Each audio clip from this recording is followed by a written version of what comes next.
औज़ु बिल्लाहि मिनश्शैतानिर्रजीम बिस्मिल्लाहिर्रहमानिर्रहीम वअतसिमू बिहब्लिल्लाहि जमीआ वला तफर्रकू सदक़ल्लाहुल मौलानाल अज़ीम नहमदुहु व नुसल्ली अला रसूलिहिल करीम अम्मा बाद।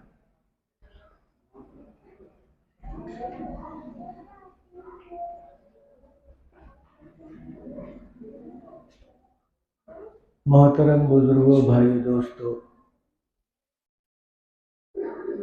अल्लाह ताला जल्ल शानहू ने हज़रात अंबिया के ज़रिए से इंसानों को जीने का, ज़िंदगी गुजारने का, खुदा को पहचानने का ज़रिया बताया, तरीक़ा बताया। चूँकि अल्लाह चाहते हैं कि मेरा बंदा मेरे से करीब हो जाए और दुनियावी ज़िंदगी को सही अंदाज से गुजार कर दुनिया में भी अच्छा रहे, आखिरत में भी अच्छा रहे। जिन जिन लोगों ने नबियों की बात मानी, अल्लाह उन लोगों को उस ज़माने में ज़ाहिरी एतबार से कमज़ोर रहे, नहीफ़ व ज़ईफ़ रहे और इक़्तिसादियात में भी वो बहुत पीछे रहे। इक़्तिसादियात के माने ज़रूरत ज़िंदगी में पीछे रहे, लेकिन अल्लाह के उन नबियों की बात जब माने हैं, फिर तो अल्लाह उनको ऐसा चमकाया, उस ज़माने के लोग देखकर यूँ कहते थे कि वाकई अगर ज़िंदगी है तो ऐसी ज़िंदगी करना चाहिए। चुनाचे हज़रात अंबिया अलैहिस्सलातु वस्सलाम किसी पर माल खर्च तो नहीं करते थे। अब वो खुद मालदार नहीं थे तो माल क्या खर्च करें, लेकिन इल्म की बात बताया करते थे। अल्लाह की तरफ से आने वाले इल्म को अवामुन नास में फैलाते और बताते कि देखो इस इल्म को समझो, इस बात को समझो, इस पर अमल करने की जितना तुमसे हो सकता है कोशिश करो, फिर तो दुनियावी ज़िंदगी भी तुम्हारी अच्छी होगी, आखिरवी ज़िंदगी भी अच्छी होगी। अब लोग जिसके समझ में अल्लाह डाल दिया बात वो तो सुनते थे। चुनांचे ये बात आपको तफसीर में सुनाई जाती है। सूरह यासीन में इसका वाक़या है। अल्लाह ने एक गांव में जो फ़लस्तीन में है, उस गांव का नाम इंतेकिया है। वहाँ वो लोग दो नबी गए।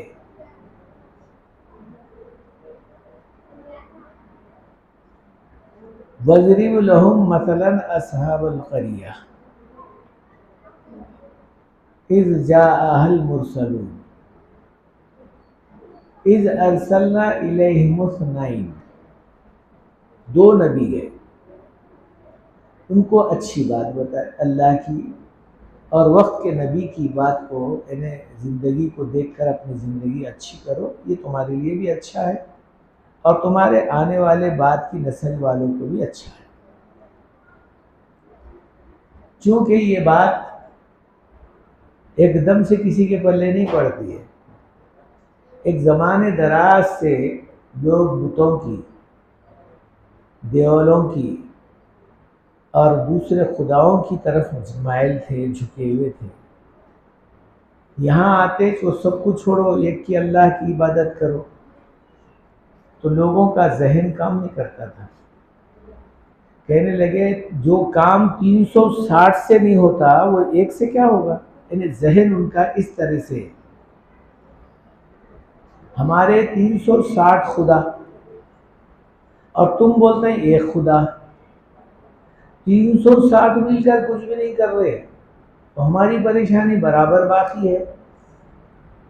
360 और तुम बोल रहे एक खुदा सब कुछ करता है, तो कैसा होगा? तो हजरत अंबिया अलैहिस्सलाम ने बताया, देखो अगर 360 नहीं 3,60,00,000 की भी अगर तुम बात मानोगे तो तुम्हारी परेशानी दूर नहीं होनी। इसलिए वो सभी मोहताज है खुदा के। खुदा एक और उसी के कब्जे कुदरत में सारी चीजें। जो उसकी बात मानेगा बस वो कामयाब बामुराद, अगर नहीं तो फिर ये सारे के सारे लोगों के पीछे फिरते रहो तो फिर ये कुछ भी नहीं इस वास्ते करने वाले, इन्हों खुद भी खुदा के मोहताज है। कभी सुने आप, कभी देखें आप किसी बुत के ऊपर मक्खी बैठी, वो मक्खी हकाल सकता है? जो बुत मक्खी नहीं हकालता वो तुम्हारी जरूरत को क्या पूरा करेगा? कई नमूने से समझाते रहे लेकिन वो बात उनके पल्ले पड़ी नहीं, मुखालिफत में। तो वो जो लोग थे कहने लगे कि ये बात हमारी समझ में नहीं आ रही। एक जहन में बात रखिए, खुदा की कुदरत, खुदा की वहदानियत, खुदा बंदे खुद्दूस की जो नूरानियत है वो तो जाहिर हो सकती है, लेकिन उसकी कुदरत समझ में नहीं आने की। जो खुदा की कुदरत है वो समझ में नहीं आती। इसलिए इसको उर्फियत में दूसरे मानों में ईमान कहा गया है। ईमान के बारे में अगर आप सोचेंगे तो जाहिर बात है वो सोचने में भी नहीं आती, देखने में भी नहीं आती, सुनने में भी नहीं आती। खाली सिर्फ ईमान ईमान बोल सकते हैं, लेकिन बोल में भी हमारे पूरे नहीं आते। मसलन आँख की हमारी रसाई कहाँ तक है? का ज़्यादा से ज़्यादा अगर कोई बीच में आड़ नहीं है तो आसमान तक। ये दीवार बीच में हायल है, अगर नहीं है तो जहाँ तक निगाह जाती वहाँ तक। दीवार अगर बीच में आ गई तो वहीं रुक जाएगी हमारी निगाह की हद। तो निगाह की जो हद है वो एक हद है, वहां तक देख सकती है, वहां के आगे नहीं देख सकती। कान यानी सुनने की भी एक हद है, थोड़ी दूर के बाद जाने के बाद हमारी आवाज या तो नहीं पहुंचेगी, वहां की आवाज हम नहीं सुन सकेंगे, एक हद है। इसी तरह से आदमी के दिमाग की भी एक हद है, वहां तक सोच सकता है, उसके बाद की बात नहीं समझ में आती। कोई आदमी इसमें साइंस से अगर ताल्लुक रखता है तो उसको जरा कुछ मालूम आता है। खोपड़ी के छोटा जो भेजा होता है, पीछे छोटा होता है भेजा, वो भेजे के ऊपर 2 हड्डियां होते हैं। साइंस टेस्ट का कहना है जितने बातें आदमी के सामने आते हैं उसमें से 1,00,000 बातों को वो हड्डियों में फिक्स कर सकता है। 1,00,000 बातें वो याद रख सकता है। 1,00,000 से एक भी ज्यादा हुआ तो एक बात भूल जाता है, वो याद हो जाता, आगे की बात समझ में नहीं आती। इसीलिए बाज़ वक़्त आदमी भूल जाता है, अरे भाई मैं भूल गया, तो वो जहन में से वो निकल गई, कोई दूसरी फिट हो गई थी। इसलिए एक दूसरी बात ये कि आदमी की कमजोरी भी, ज़ईफ़ी भी उसकी उस चीज़ को भुलाने लगती है। चुनांचे जब ये बातें इंसान के तरफ से तयशुदा हो जाती हैं तो अल्लाह ताला जल्ले शानुहु व मनवालहु का मामला कुछ अजीब और गरीब। और यूँ फरमाया उन नबियों ने कि याद रखो हम जो बातें तुमको बता रहे हैं ये ऐसा ही नहीं बता रहे, अल्लाह की तरफ से आ रही है, तो हम तुमको बता रहे हैं। चुनांचे वो हजरात यूँ कहने लगे कि भाई हमारी बात मानो तो तुम अच्छे रहोगे और दुनिया में भी कामयाब और बामुराद हो जाओगे। अगर आखिरत में भी कामयाब होना है तो फिर हमारी बातों के अलावा कोई दूसरी बात नहीं, अब आप अपने जहन से सोचेंगे तो ये बात मुमकिन नहीं है। तो मैं ये बात बता रहा था, हर चीज़ की हद होती है, तो वैसा ही इंसान की अक्ल की भी हद होती है। तो अब ये हद कहाँ तक है? तो कहा आज इंसान की जो अक्ल की हद है वहाँ जाकर आदमी की अक्ल रुक जाती है, अब आगे नहीं बढ़ती। जहाँ इंसान की अक्ल की हद ख़त्म हो जाती है वहाँ से ईमान की हद शुरू हो जाती है। ये सिर्फ समझने के लिए बोल रहा हूँ, समझने के लिए।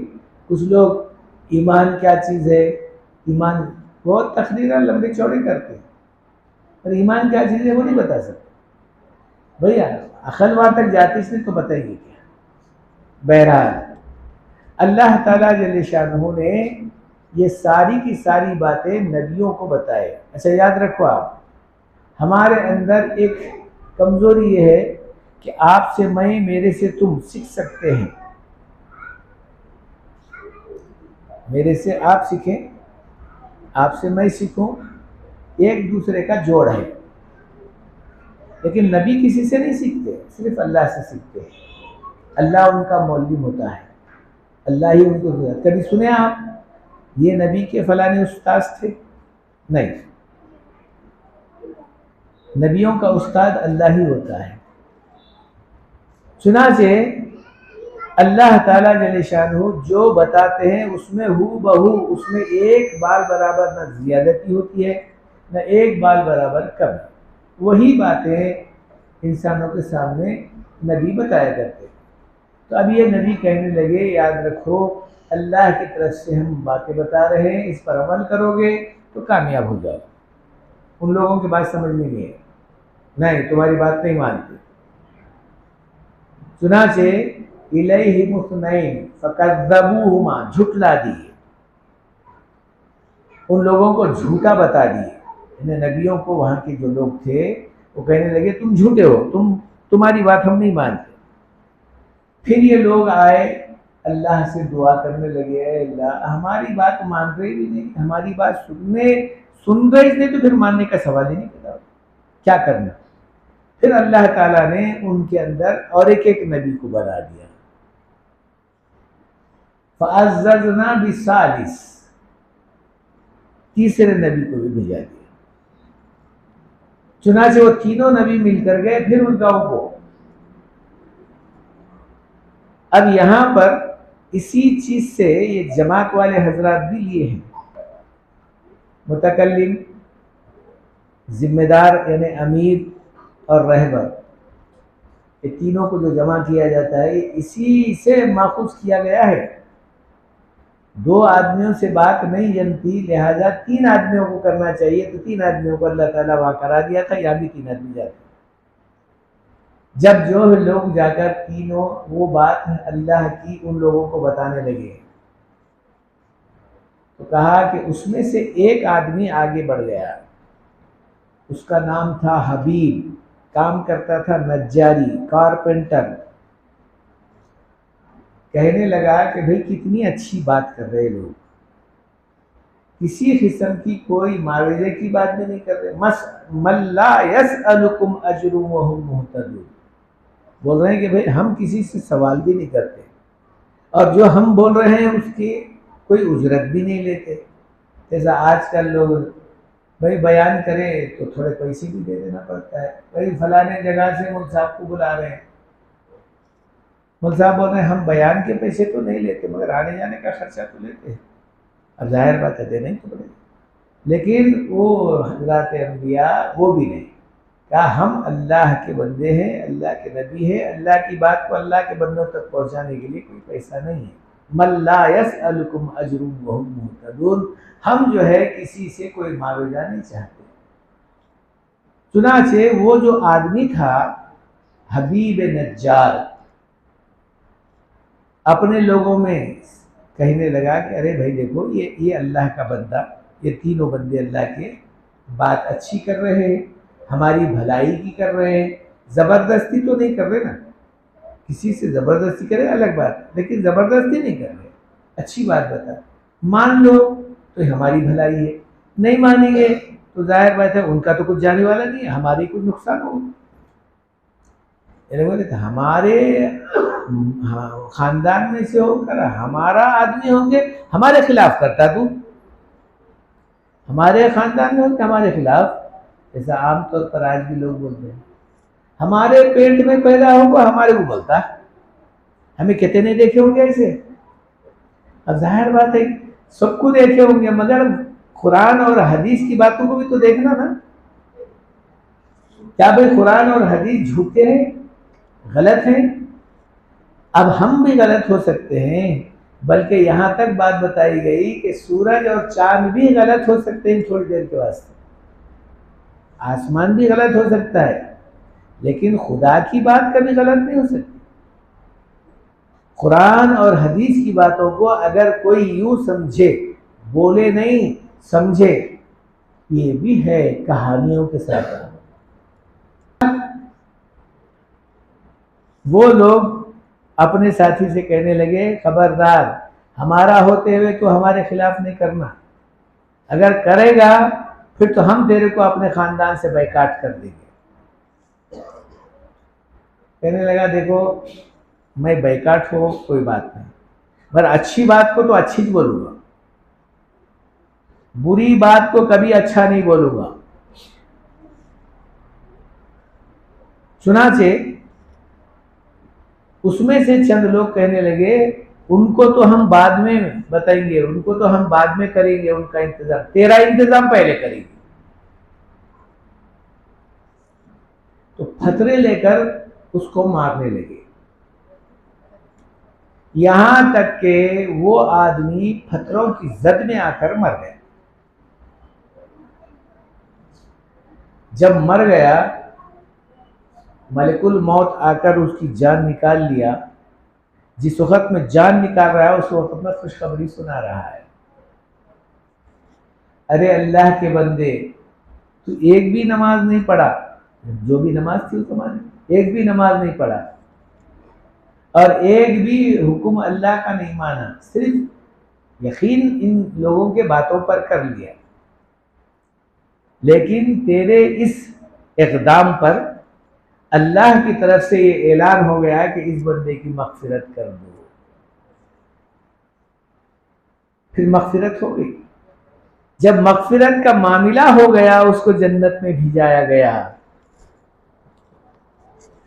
जिस वक्त में जन्नत में जा रहा है उस वक्त में वो बंदा यूं कह रहा है, ए अल्लाह, क़ाला या लैतनी, ए अल्लाह, अगर ये आदमी लोग मेरी बात को समझते होते, खुदा मेरे साथ क्या किया है, तो फिर सारे के सारे लोग ईमान में दाखिल होते, इन लोगों की बात मानकर अपनी जिंदगी गुजारते। उस वक्त में एक और बात वहां पर लिखी गई है, इन लोगों को समझने के लिए इल्म की भी जरूरत पड़ती है। जहां इल्म नहीं है तो फिर आदमी खुदा को ही नहीं समझता तो अपनों को क्या समझेगा। इसलिए फारसी में एक निखाला बहुत मशहूर है, बेइल्म नातवा खुदारा शनाख्त। जो आदमी इल्म वाला नहीं होगा तो फिर खुदा को पहचानना मुश्किल हो जाएगा। जो इंसान खुदा को नहीं पहचानेगा तो फिर वो माँ बाप को क्या पहचानेगा, भाइयों को क्या पहचानेगा, रिश्तेदारों को क्या पहचानेगा। कहा कि किसका हक कितना है, कैसा है, क्या करना पड़ेगा, इन सब चीजों को इल्म की ही जरूरत पड़ती है। जहाँ इल्म, मगर याद रखिए, आप बोलेंगे ये पीएचडी है साहब, इन्हों तुम्हारे सर के थोड़े ही है, मौलवी साहब थोड़े ही, ये तो पीएचडी है, बहुत ऊंची डिग्री है हमारे हिंदुस्तान की। अरे पीएचडी पढ़ो, एमएचडी पढ़ो, क्या भी पढ़ो, इस वास्ते कि वो इल्म नहीं है, वो दुनियावी एतबार से फन है। फन के माने आदमी का पेट भरने के लिए कोई चीज कर लेना, जैसा हुनर है वैसा इल्म है। वो इल्म भी आदमी का पेट भरने के काम। तेलुगु में बोलते हैं कोटि विद्यालु कूटी कोरकु करे, कोटि विद्यालु कूटी कोरकु। तुम्हारे करोड़ों इल्म जो दुनियावी एतबार से हासिल किए हैं वो सिर्फ पेट चलाने के काम के हैं। दुनियावी जिंदगी को नहीं बना सकते, नहीं सुधार सकते, तो आखिरत क्या बनेगी तुम्हारी। आज सुबह में ही मैं गश्त में बोल रहा था, हैदराबाद का मशहूर वाकया 3-4 दिन पहले का, एक डॉक्टर अपने आप को खुदकशी कर लिया। पूछा गया कि भाई कई को कर लिया। कहा कि डॉक्टर इल्म कम रहता उसके पास, दुनिया का इल्म तो है बेचारे के पास मगर दीन का इल्म नहीं। खुदकशी अगर कर लिया तो सिवाय दोज़ख के कहीं भी नहीं है। अगर ये बात मालूम होती तो खुदकशी कहीं करता नहीं करता, लेकिन है नहीं इल्म बेचारे के पास। कहा इल्म किसे कहते हैं? कहा जो इल्म अल्लाह से मिला है वो इल्म असल इल्म है, वो इल्म दीनी इल्म कुरान का और हदीस का इल्म है। चुनाचे हजरत इमाम हसन और इमाम हुसैन रज़ी अल्लाह ताला रसूल करीम सल्लल्लाहु अलैहि वसल्लम के दोनों नवासे, हजरत फातिमा रज़ी अल्लाह ताला अन्हा के दोनों बेटे, हजरत अली रज़ी अल्लाह ताला अन्हु के दोनों साहबजादे। अल्लाह के रसूल के विसाल के वक्त में 6-7 साल की उम्र बताई गई है, किताब में है। चूंकि हुजूर सल्लल्लाहु अलैहि वसल्लम की सोबत और अल्लाह के रसूल के नवासे और हजरत फातिमा रज़ी अल्लाह ताला अन्हा के लख्ते जिगर यानी बेटे, जाहिर बात है जैसा दरख्त होता है वैसा ही फल होता है। जब अल्लाह के रसूल सल्लल्लाहु अलैहि वसल्लम दुनिया से मुंतकिल हो गए तो ये दोनों मस्जिद में बैठकर लोगों को कुरान की बात बताया करते थे। 6-7 साल की कोई उम्र, हमारे पास बच्चे बात भी सही नहीं करते 6-7 साल के, वो तो कुरान की बात बताया करते हैं। लोग उनकी बातों को सुनने के लिए बैठ जाते थे कि भाई ये नबी के ज़माने के यानी नबी के नवासे भी हैं और नबी से कुछ सीखे हैं, इनकी बात सुनो। थोड़ी देर बात होती थी, पढ़ते पढ़ते कुरान उसकी तफसीर करते करते इस आयत पर पहुंचे, वअतसिमू बिहब्लिल्लाहि जमीआ वला तफर्रकू। ऐ लोगों, अल्लाह की रस्सी को मजबूती से पकड़ो और आपस में तफरके मत डालो। अब चूंकि बड़े भाई पढ़ रहे थे, छोटे भाई सुन रहे थे, कहने लगे भाई जी आपस में तफरके मत डालो, अल्लाह की रस्सी को मजबूती से पकड़ो, ये तो तर्जुमा सही है। आपस में तफरके मत डालो जो हो रहे हैं, इसमें एक और इजाफा कर दीजिए बात, मसाइल में तफरके मत डालो। हजरत इमाम हसन ने कहा भाई मसाइल यहाँ पर जिक्र नहीं है मसाइल का, आपस में चाहे कैसे ही मसाइल के ऊपर वो अमल करे, लेकिन आपस के तफरके मत डालो जिसकी वजह से आदमी कमजोर हो जाता है। तो हजरत इमाम हुसैन जरा मिजाज के तेज थे, कहने लगे अगर तुम ये आगे बढ़ा दिए तो तुम्हारा क्या जाता है? कहा जो बात नबी से नहीं सुने वो नहीं बोला जाएगा, वही कहा जाएगा जो नबी से सुना गया। अच्छा नबी से सुने और मैं जो बोल रहा हूं वो गलत है? या गलत नहीं है, गलत नहीं है, सही है, तो फिर क्यों नहीं बोलते? कहा कि नहीं, जो बात है वही बात बोलेंगे। तो हजरत इमाम हुसैन वहां से कूद कर चले गए। अब ये छोटे भाई है, हसन बड़े भाई, हुसैन छोटे भाई, गए अपने कमरे में बंद। नमाज के वक्त में खोलते थे, भाई साहब के पीछे नमाज पढ़ते थे, फिर जाके कमरे में बंद हो जाते थे।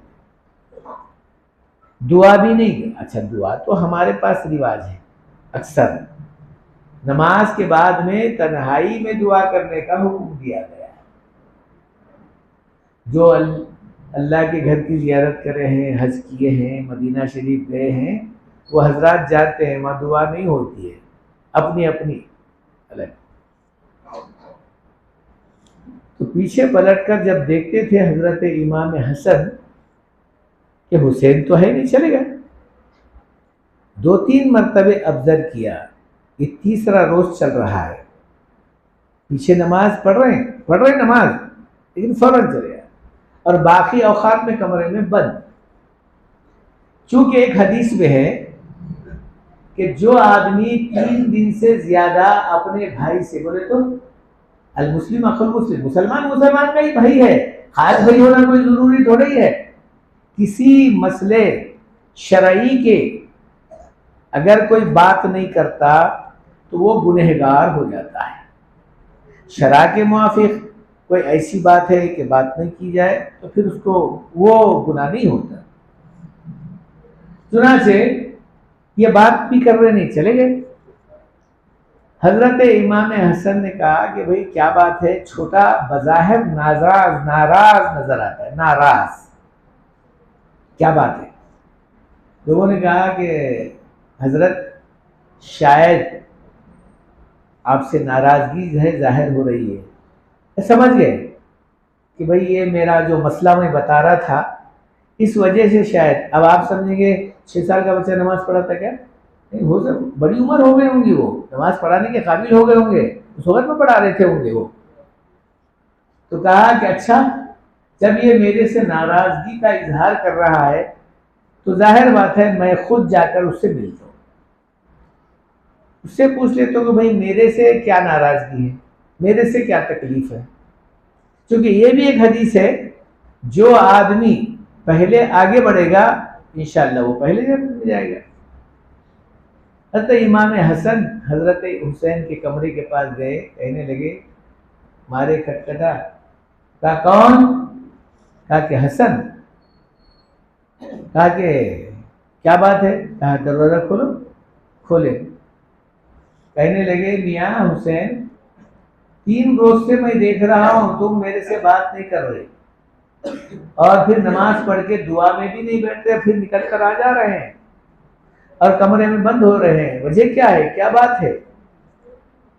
कहने लगे, भैया बात दरअसल ये है, तुम उस वक्त में जो बात करे थे मसाइल की, मैं जो है आपस के तफरक़े की बात किया, तुम मसाइल की बात किए, अब दोनों में जो बात टक्कर चली हमारी, मेरे को जो है तुम्हारे बातों पर ज़रा गुस्सा आया तो मैं निकल कर आ गया। इमाम हसन कहने लगे, तुझे मालूम है जब 3 रोज से ज़्यादा कोई अपने भाई से बात नहीं करता तो वो गुनहगार होता है, गुनाहों में शामिल होता है। तो हज़रत इमाम हसन ने कहा, क्या हुसैन ने कहा कि भाई साहब मुझे ये भी मालूम है, मुझे ये भी मालूम है कि 3 रोज से ज्यादा बात नहीं करे तो गुनहगार तो होती है, मगर जो पहले बात करे वो पहले जन्नत में जाएगा। मैं ये नहीं चाहता था कि मेरे से आपसे पहले मैं जन्नत में जाऊं, मैं ये चाहता था कि मेरा भाई पहले जन्नत में जाए।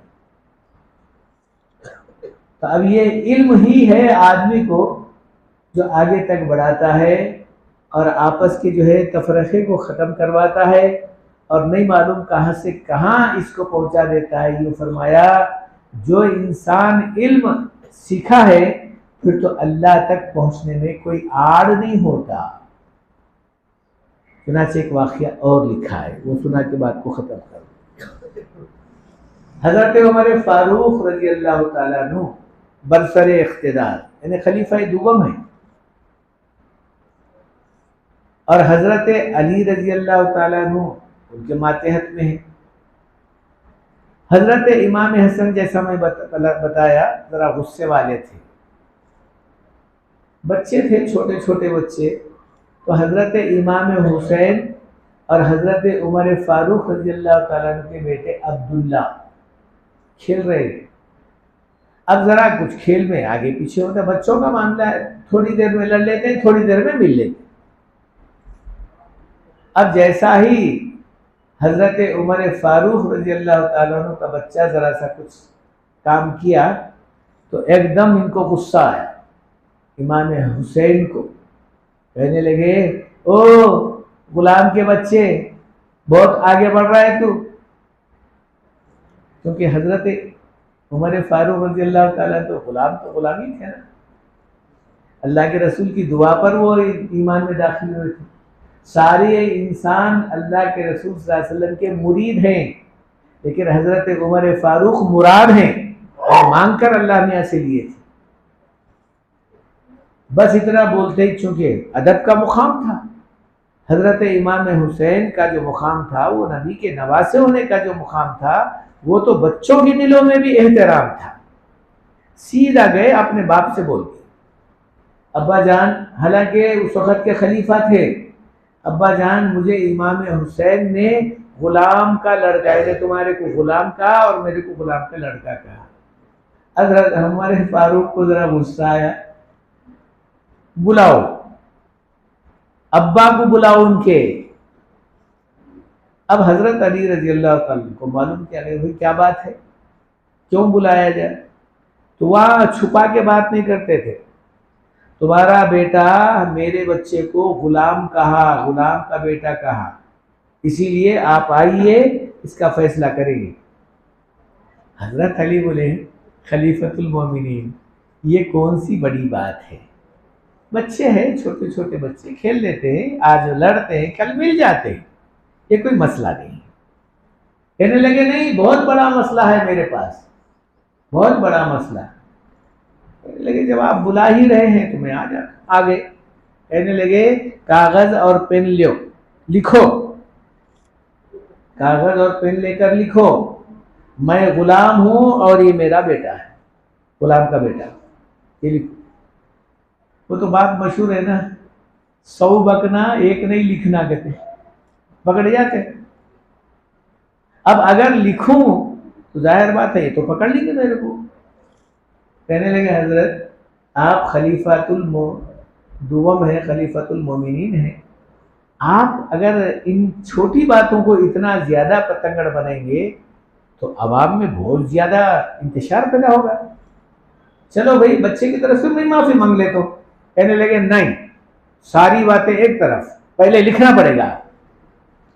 पूरे लोगों को जमा कर लिया, जितने साहबा वहां मौजूद थे, सब कुछ, सब ठहरो यहाँ पर और ये लिखेंगे, याद रखो, तुम सब गवाह रहना।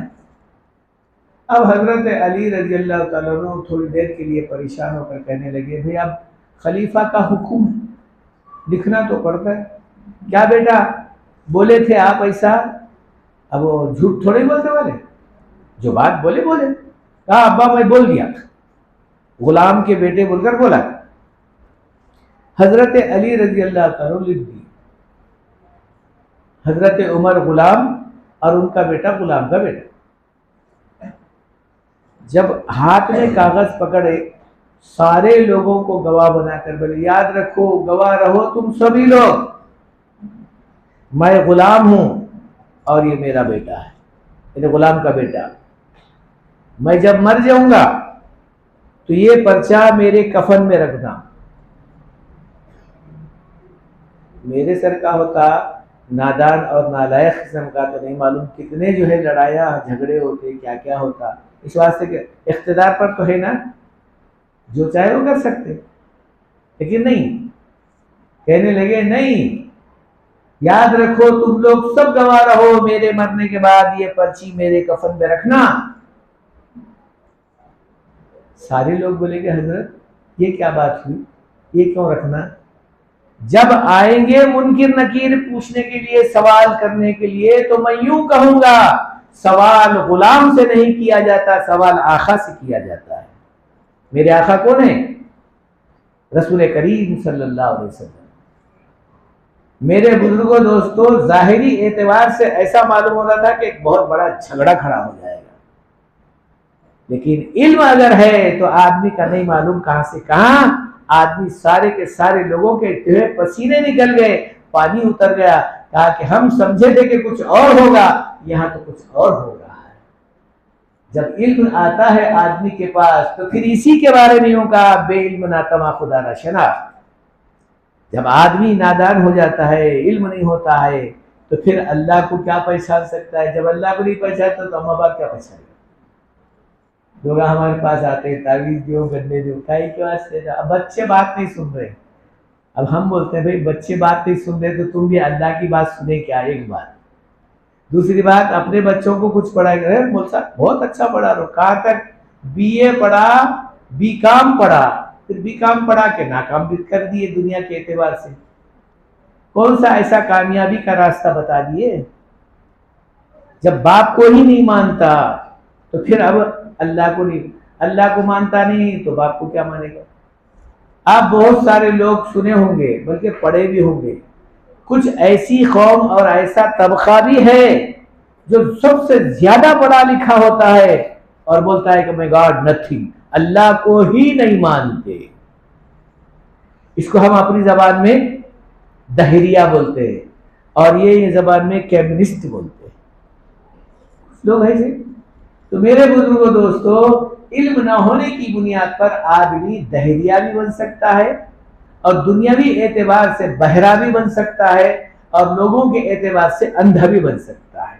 और अल्लाह के नजदीक नहीं मालूम अभी क्या क्या बन जाएगा, वो अल्लाह ही जानता है। इसीलिए कहा इल्म भी सिखाना, दुनिया के इल्म को हम इनकार नहीं करते, जरूर सिखाइए, लेकिन दुनियावी इल्म के साथ दीन का इल्म अगर नहीं है तो फिर वो अंधा और बहरा भी तो है।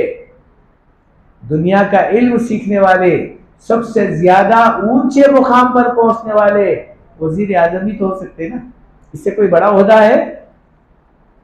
दुनिया का इल्म सीखने वाला आदमी, सबसे बड़ा ओहदा अगर कोई है तो वजीर आजम या सदर मुल्क का सदर हो सकता है।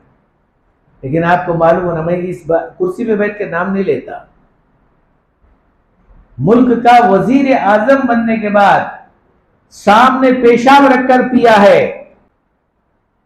अब हम बोलेंगे इंग्लिश बहुत अच्छी चीज है, हम बुरी नहीं बोले, जिसके साथ में आपको अपने दीन का इल्म भी सिखाना चाहिए, दीन की बात भी बताना चाहिए, अखलाकियात इसी के अंदर मौजूद हैं, आदात अच्छे इसी के अंदर मौजूद हैं।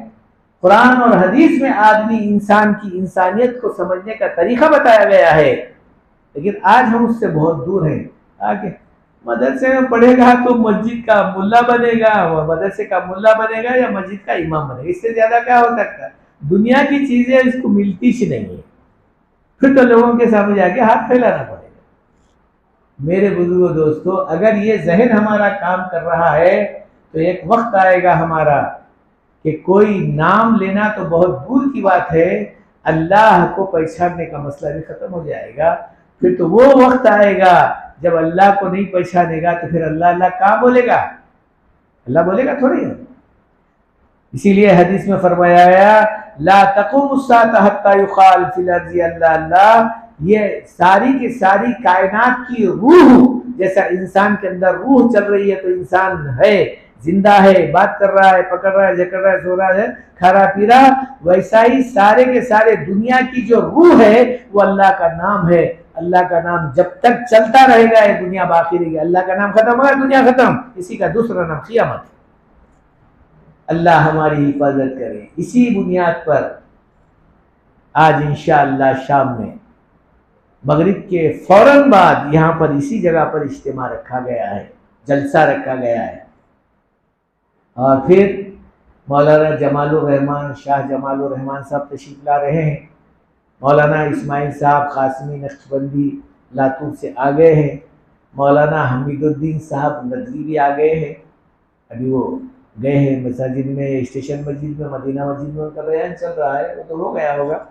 इंशाअल्लाह इनके बयानात भी होंगे आपके सामने। तकरीबन 28 बच्चे आलिमियत का कोर्स किए हैं, हाफिज बन गए हैं और उनकी सनद भी आज दी जाएगी। एक जब बुखारी शरीफ पढ़ने के बाद में हदीस में कुरान पूरा होने के बाद की दुआ के पूरा होने के बाद की दुआ कबूल होती है। जो भी इस दुआ में शरीक होगा अल्लाह उसकी दुआ को कबूल करते हैं। ऐसे वक्त को गनीमत समझकर अपन जो है शरीक हो, बात सुने बुजुर्गों की और फिर उसके बाद दुआ के बाद इंशाअल्लाह नमाज और नमाज के बाद खाने का नज़म रखा गया है, इस वास्ते कि आने वाले मेहमान जो भी होंगे उन लोगों के साथ साथ फिर जो शरीक हो रहे हैं उनके वास्ते भी हम रख दिए। और आपको ये भी मालूम होना चाहिए मदरसे के जाने बहुत सारे लोग इसमें कुछ बोलने वाले हमारे सामने बोलते हैं, तुम्हारे सामने नहीं बोलते। मौलाना साहब मदरसे की तरफ से जो रखते हैं खाना उसमें सदक़े के पैसे, ज़कात के पैसे रख देना, वो खाना क्या?